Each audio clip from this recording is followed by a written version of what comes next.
am a lifelong writer and storyteller, and Robert Jordan was one of the biggest influences I had. Now, I'll say that I've always been reading. I was reading, the Oz series since I was 6 years old, and I've just been a reader all throughout childhood. I kind of avoided fantasy. I think I got turned off a little by The Hobbit. It didn't really speak to me. It wasn't epic in the same way Lord of the Rings is, and I didn't try Lord of the Rings as a child. So after reading The Hobbit, I thought, I kind of preferred horror. I went towards Stephen King and Anne Rice. And those were kind of the big authors that were influencing me in early childhood and teenage years and all that. I went to a film school for college. It was a college named Cal Arts, recommended by Disney for if you wanted to become a Disney animator. And a number of the students there were fans of Robert Jordan's Wheel of Time. And I kind of resisted it at first. I remember thinking the covers looked kind of sexist. It was like always some vintage-looking tiny little woman serving men, which I can kind of see where the artist was coming from on that, but it didn't actually reflect the content of the books very well. People kept telling me, the female characters in this book are so strong, you really should read it. So on the say-so of one of my classmates, I finally picked up The Eye of the World, and I was like, all right, I'm probably not going to enjoy this, but I'll give it a try. I remember the first 10 chapters or so, I was like, I don't know, this is a little boring. It did have a pretty slow start, and it was very derivative of Lord of the Rings, which I don't think I knew at the time because I had not yet read Lord of the Rings. I remember thinking, this feels a little bit derivative, it feels slow, and I was captured by the character of Rand. Of course, he's your typical farm boy chosen one hero.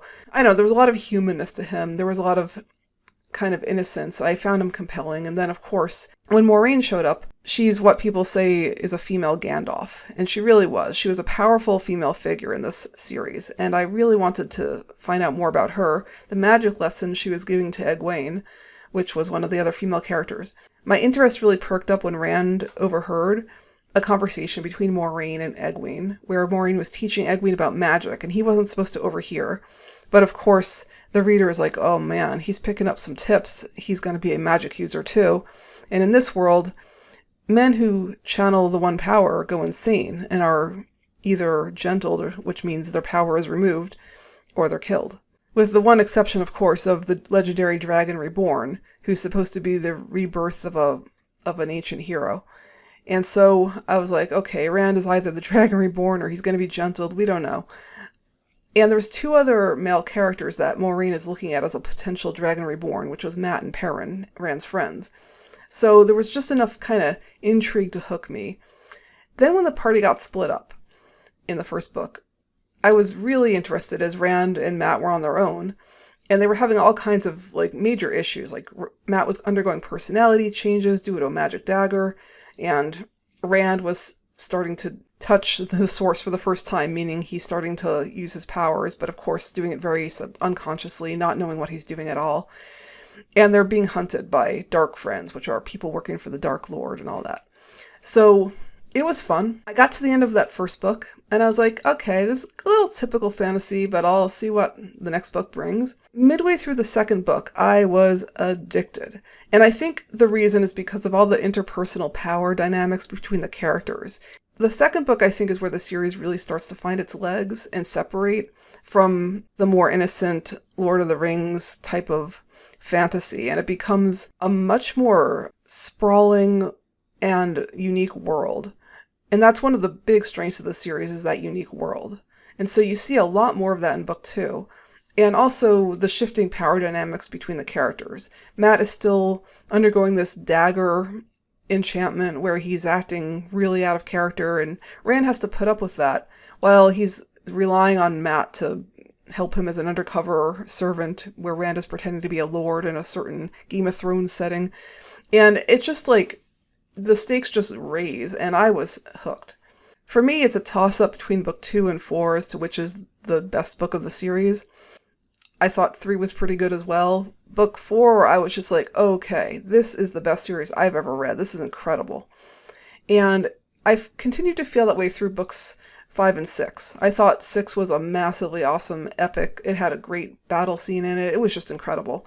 Book 7, too, I liked quite a lot. Now, people talk about a slog, in books 8 through 10, and I have got to agree there. I think that the series did begin to meander and lose its way.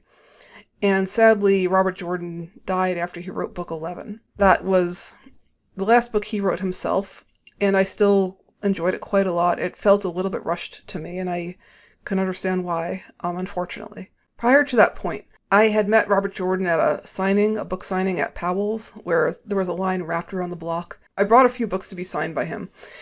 And I remember the chauffeur that had driven him from the airport was standing near me in the line, and he was like, "Who is this guy? This is incredible." Because it was just people from all walks of life. There were like kind of inner city gangbangers and cute little elderly couples and teenagers and just like people from all demographics in LA. And the chauffeur was just blown away that so many different people would be fans of this author. And it was pretty telling, this guy had reached a lot of people's lives. I got roped into a potential fan film where the person that runs the Dragonmount server was considering making a fan film, doing the prologue. And I really wanted to be part of that. Unfortunately, I think my skills in 3D and just everyone, working on the project, it was just quite a lot. I think a lot of us just bit off more than we can chew. So it didn't go through. However, that same person had arranged for like a dinner with 10 fans to meet Robert Jordan at Comic-Con in San Diego. I think this was in 2006. And he could not go at the last minute. His wife was having a baby. And so he said, "Abby, do you want to take my place at this dinner?" And I was like, hell yeah. So I wrote my boyfriend at the time, and we just like booked it down to San Diego and got a hotel room, and I went to this awesome dinner. I sat right across from Robert Jordan. I was sitting next to his wife. And of course, I think, being an author myself at the time, I started to kind of ask her, "Hey, Harriet, I've written." She's like, "No, I only edit Robert Jordan." So I think she knew what was coming there. The dinner in general was just a lot of fun. Robert Jordan himself was a hoot. I think a lot of people know he had kind of a signature way of dressing with like a kind of wide-brimmed hat and a staff and big gaudy rings. And he almost looked a little bit like a character from his novels. And I remember I asked him, "So, Robert Jordan, I've heard that you base most of your characters on your wife," who was sitting right there. And he said, "Oh yeah, I do." And I said, "Even Lanfear?" And he's like, "Oh yeah, definitely. And I said, even Grandal?" And his wife said, "Oh, that's when I tell him to take out the trash." And he's like, yes, definitely.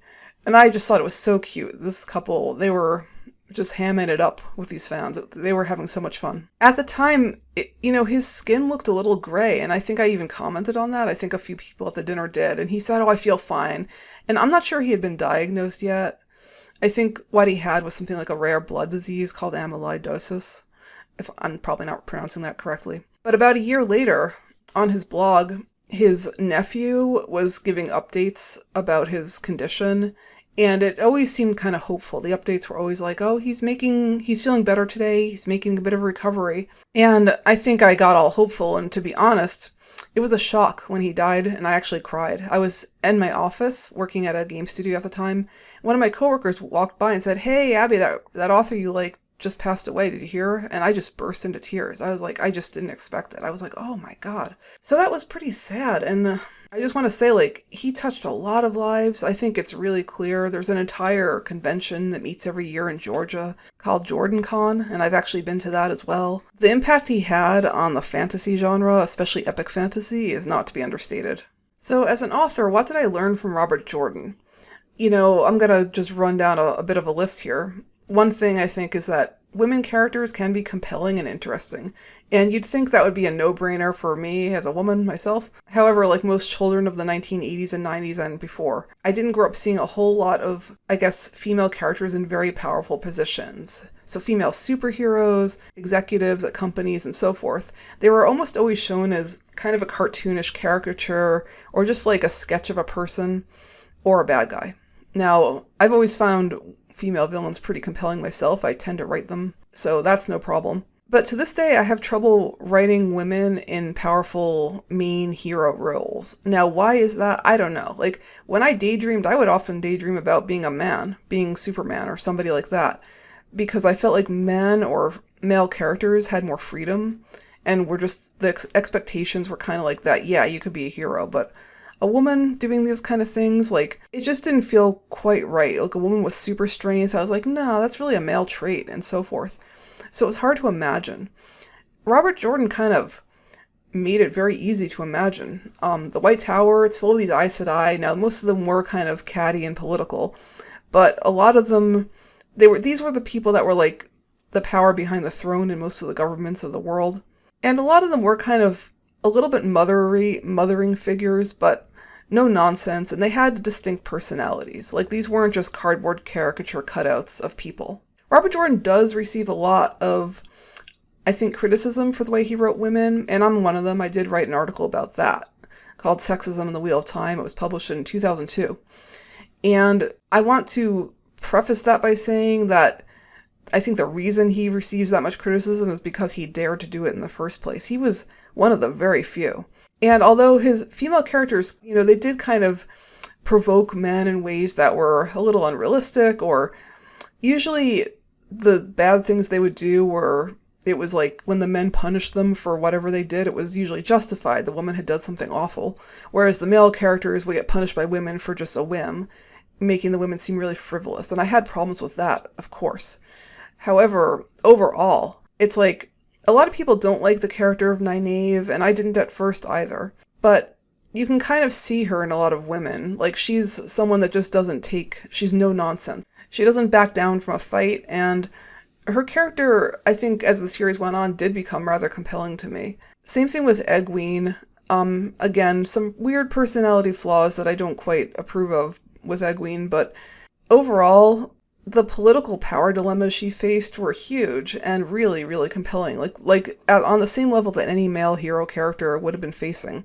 And some of the more compelling characters in the series were not necessarily the most powerful with like the one power, but they were, for instance, Min Farshaw, one of Rand's girlfriends at the time. She's somebody who can kind of like see the future, and she doesn't like the power. She just wants to go unnoticed, and she kind of likes cross-dressing as a boy and being low-key. And she's a comfortable character. People feel comfortable telling her their secrets, and she's just a really fun character. And there's several like that throughout the series, where these women have very unique, obviously different personalities. They're not all interchangeable, which is honestly a problem a lot of authors have.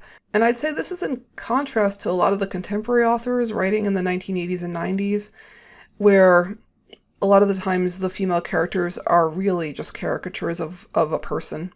Or in the case of Robert Heinlein, it's a woman that's very capable but extremely subservient. She's kind of like, I speak 17 languages, but I'll serve you because you're a man. And, that never worked for me. There's numerous instances in the Wheel of Time where the female characters have the upper hand over the male characters. Rand ends up kind of being in a situation where one of the female villains, Lanfear, is basically trying to seduce him, and he doesn't know what to do. I mean, she is more powerful than him at the time. There's another instance where Matt, one of the people's fan favorite characters, he's one of the male main characters, he ends up kind of being the sex toy of a queen. And, she's basically tying him up, calling him Piglet and things like that. He doesn't like it. He has no power to change the situation. So, Robert Jordan went there. He would go to places where it's like, okay, here's my main male character, and he's at the mercy of this group of Aes Sedai women or whatever it is, and he doesn't have much of a say in the matter. Rand himself ends up getting imprisoned in a chest where a bunch of female channelers have him in an extreme imprisonment situation, and he gets out of that. So Robert Jordan went there multiple times. He'd also kind of explore partnerships where men and women work together. All overall, it was an extremely in-depth exploration of the way men and women work together. A little bit warped, probably because he grew up in the 1950s and 60s, but, overall, it was groundbreaking for its time. I would say hugely in just about every way. And I say that having read Stephen King and Anne Rice, they were a little weird with gender roles as well. And so were most of the authors in that time period. So huge kudos to Robert Jordan for pulling off just incredible female characters. To this day, his characters stand out to me. Another thing I learned from Robert Jordan is interpersonal power dynamics make for addictive storytelling and high drama. I use this a lot in my own work, and I find it compelling in most power progression fantasy novels and epic fantasy, like, when you have a character that goes from, like, being very weak, such as a farm boy, to, ruler of the known world or whatever, it not only changes that character, but it changes the dynamics between that character and everyone they know and the people they're interacting with. Sometimes they have to do things undercover and pretend to be weak. Those kind of dynamics between characters just make for drama. I think a huge portion of the coolness of the Wheel of Time series comes from the interactions between Rand and Moiraine.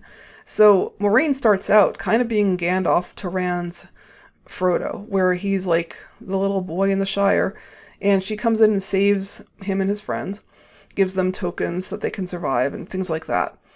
And he goes from like trusting her utterly and just being in awe of her to kind of starting to suspect she might have ulterior motives towards him and his friends, to starting to distrust her, to full on distrusting her, going out on his own, and then coming back and realizing that she actually might be one of the people that has his best interests in mind. And so he has to rekindle that relationship kind of as an adult, where they're now adults talking to each other. They're at the same power level, or he might even have more power than her. And they have to kind of renegotiate the relationship they started out with. That is such a cool dynamic, and it happens over the first 5 or 6 books, basically. Okay, another thing I learned from Robert Jordan is it matters where you are on the fantasy map. The map matters. So actually, this isn't true for some fantasy novelists. They will just make a random map and it never really seems to matter. Robert Jordan was a history buff, and he really studied like how long it would take a group of mounted riders to get from A to B in these kind of weather conditions and so forth. And there was a real feeling that each of the cultures in Randland, as people call it, is a real culture with its own history, its own values, and so forth. And where they were on the map, whether it was north or south, whether it bordered on the Blight, which was like a toxic wasteland with a hard military border, or whether it bordered on a beautiful ocean, like that mattered to the culture. It mattered to where you were on the map. And the feeling of it being a real world was extremely important to immersion and making the whole thing just feel real. It was wonderful.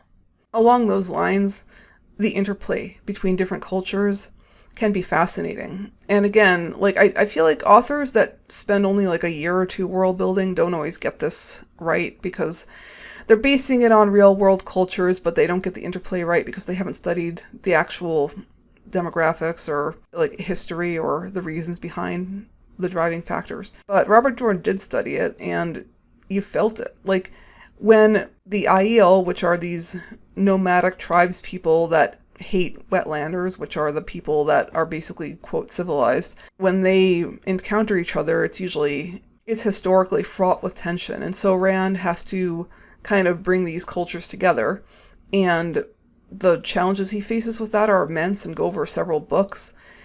And it's fascinating because you can see cultural misunderstandings leading to almost like military mishaps, or also to like inside jokes between characters. I guess I myself in my own life have experienced a little bit of culture shock.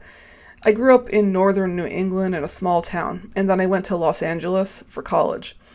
And Los Angeles is a big cultural melting pot. So I kind of encountered all kinds of cultures I hadn't really known before except from TV. And it was a big shock, and I had to learn a lot of things. And I feel like Robert Jordan captured that. He captured like the small town characters going to big cities and just being in awe and just being like, whoa, what was that?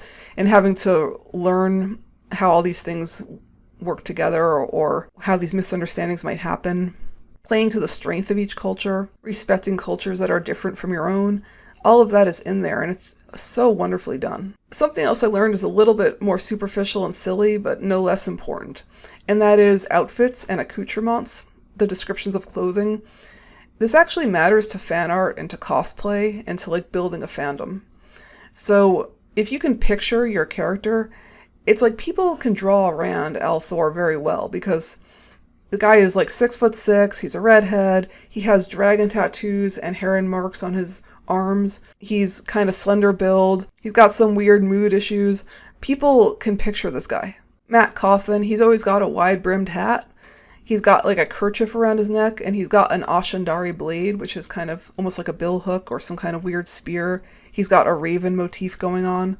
So I do know that Robert Jordan borrowed pretty heavily from Norse mythology and from other mythologies.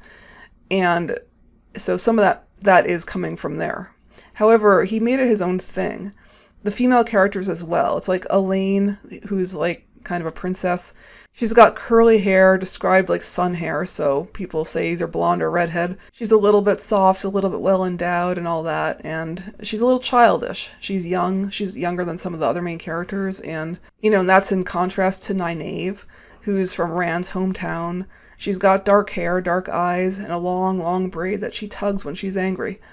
And all of these things just make it so easy to draw the characters or to dress up as them. Fans are able to meet and immediately know who they are most like or what kind of an Aes Sedai they would be.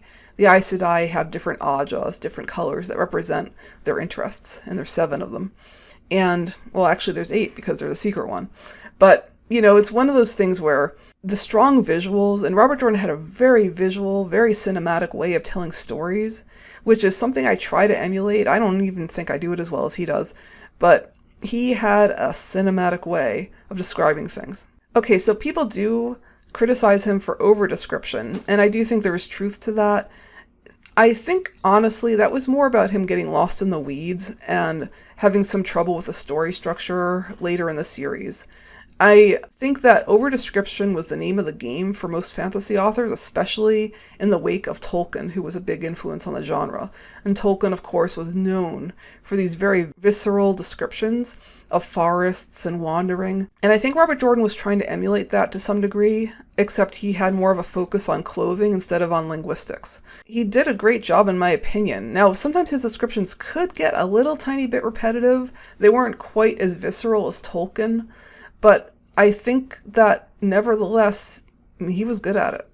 One last thing I'd like to mention that I learned from Robert Jordan is that magic feels more real when it's described in an emotional, visceral way. In The Wheel of Time, Robert Jordan made a real point of making magic channeling it had felt different for men versus women, but for men it would feel like conquering something, for women it would feel like surrendering to something. So make of that what you will. I do think that's a little sexist, but hey, it fit with his paradigm of the way his universe worked.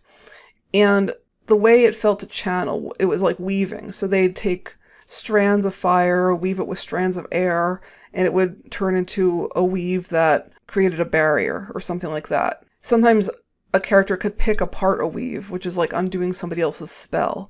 Channelers could see the weaves. It looked like glowing lines, or mundane people couldn't see them. And all of these ways that channeling was described, using your powers wasn't called casting a spell. It wasn't casting magic missile or anything like that. It was channeling the one power. And there were 2 halves of the one power, Saidin and Saidar. And one corresponded to men, one corresponded to women. Again, that's Robert Jordan's paradigm. But it was described in such a cool way. The way, no matter what it was, these channelers could see the power. They could see what it did, and it felt a certain way. It felt a certain way to touch the one power. They could be swept away by it. If they channeled too much of the one power, they would burn out or die. And so it was dangerous to use in a lot of ways. It was definitely like a weapon. And all these kind of visceral descriptions of using that power made it just seem so real and part of the story, part of the world. And that was a big takeaway for me as a writer. It led to me wanting to make my own specific magic systems, power charts, and all of that. And I do think that leads to better storytelling. Overall, Robert Jordan left a massive legacy. I could probably go on and on about different things I learned from him as a storyteller. I reread some of his books multiple times, and I'm not the kind of reader that rereads often. I've kind of stopped doing that as I've grown older because there's so many new things to read and so many things to discover. But as a newer author finding my feet, his series was the one that I would go back to probably the most often. I would reread books 1 through 7 when new books came out so that I could re-immerse myself in the world and really get nitty-gritty. I wrote theories. There was all kinds of fan theories online on a site called Whatmania, Wheel Time Mania. And people would post these elaborate theories about what was coming next or what they thought was going on behind the scenes. I was one of them. I would like study the books in detail. I'd say like, okay, on page blah, blah, blah, so-and-so said this, but then 2 books later, they said something that contradicted it, which means they were caught in a lie, even though they had sworn the oath to never lie. And so it means that they might be getting around the oath, which means they might be Black Aja. And I had theories and theories and theories. The fact that he could craft a world that had that many people writing theories and trying to like dig deep to see what was going on, I mean, has anyone else even done that in the fantasy genre? There's been a few that have come close, but I'm not sure I've seen anything like that since. And I do read a lot. I do hang out in a lot of fantasy and sci-fi spaces. I've read something like 285 series to date. And yeah, what he wrote was a rarity, and it was a big impression on me. I'm sure I'll do more videos about Robert Jordan and his legacy at some point. And thanks for subscribing to my channel.